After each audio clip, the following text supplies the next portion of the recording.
What's up, everyone out there? Welcome back to the Phantoms Fanatic YouTube channel. I am here back with another review, and this week, obviously from the title, is Shang Chi and the Legend of the Ten Rings, which was released last year in 2021. I always have problems trying to say that now. Fucking Christ. And obviously it's one of the most recent Marvel movies, and the basic plot of this is that Shang-Chi, played by... I know the actor, he's a stuntman and stuff like that. It's just... it's hard to pronounce other countries' name, especially because I'm a white guy, so I don't know how to pronounce that stuff, and I don't want to try. From the fact that I had problems pronouncing Shang-Chi, that's obviously why I don't want to try to say it. But anyways, and starring Awkwafina, Shang-Chi, he is the son of the leader of the Ten Rings organization. He must go back there and face his past because bad stuff is about to happen, and, you know, the Ten Rings is doing bad things. But, in my opinion, this film is a really good Marvel movie. Of course, last year we got 4 Marvel movies because of due to postponing and stuff like that. We got Black Widow. This one kind of came out of nowhere, Shang-Chi. And it's really good. That's the ironic part, is that I really didn't... I had a fun time watching this, and it was a very entertaining one. Then we had Eternals, which I haven't seen, but I haven't heard the best things about it. Then we had No Way Home, which was also really good. But one of my favorite things about this movie is that it tries to do like a Jackie Chan-style martial arts flick, and it does that very well. I like all the fight scenes, the choreography is very well done, and the effects are well done. Not saying that the acting is bad either. The person playing Shang-Chi is really good. Ben Kingsley, who was a character in Iron Man 3 relating to the Ten Rings, shows up in this. He's hilarious, and Awkwafina puts in a really good performance as well as Shang-Chi's best friend, and they have great chemistry as he goes around trying to just do stuff, and the fact that he has martial arts and she doesn't brings an interesting, you know, dynamic with the action, and it never feels very dull. And the plot of this movie about Shang-Chi confronting his father, the leader of the Ten Rings, and the character himself is immortal because of what the Ten Rings do to him. They're like a mystical thing. And his motivation I found to be really fantastic. I really enjoyed the villain in this. He is so...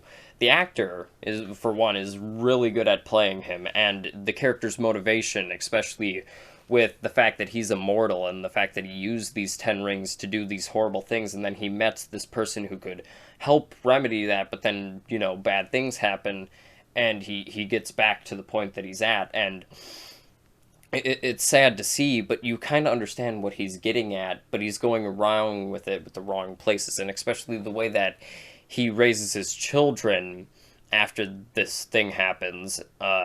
It's really interesting, and the fact that Shang-Chi, he obviously that's his father, and he respected him, and his father, you know, kind of made him the main child. I really like that family, like, he focused on making him a main child. And the way that the plot progresses with these characters, I really do enjoy it. And I like that this film kind of it explores more with the Marvel lore, because it's kind of Doctor Strangey kind of magic with how it goes, because there's like a mystical element to it, which it's not explained well, but I would prefer them, you know, having it be more vague, that it's kind of like just Doctor Strange type magic, because even, Benedict Wong, I want to say, who plays Wong, the side character in the Doctor Strange movies. He shows up in this, and, you know, it relates to that.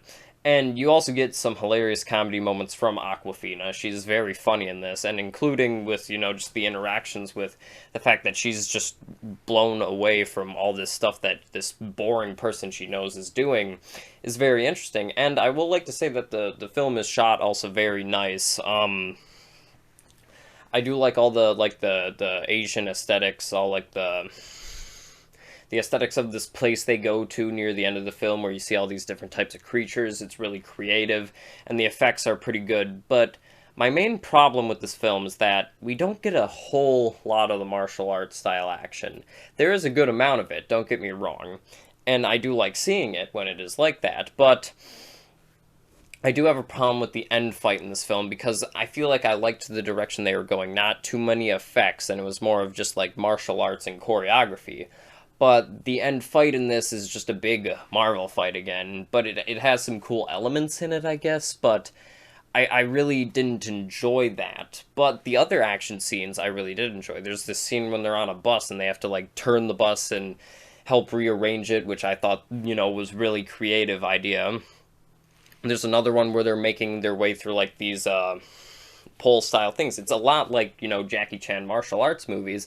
And the fact that they worked on the choreography instead of just focusing all on the effects, I really do appreciate that with Marvel movies. Instead of just fucking doing more CGI fight scenes and stuff like that, they really tried to craft a good film, but then I feel like it just kind of gets bogged down at the end where these two giant monsters are fighting, and Shang-Chi, it's all just effects and not really about like the martial arts. And I like seeing martial arts stuff. I'm a huge fan of Police Story.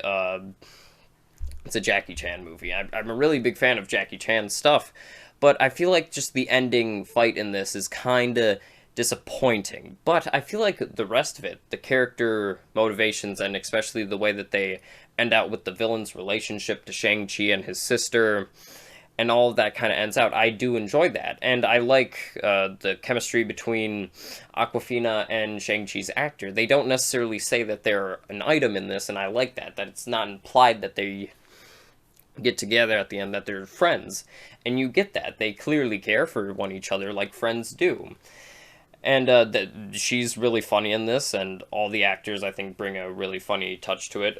Ben Kingsley is fucking hilarious in this as this character who in the past was kind of this villainous persona where he just turns out to be like a fool now, and I fucking love how funny that turns out to be.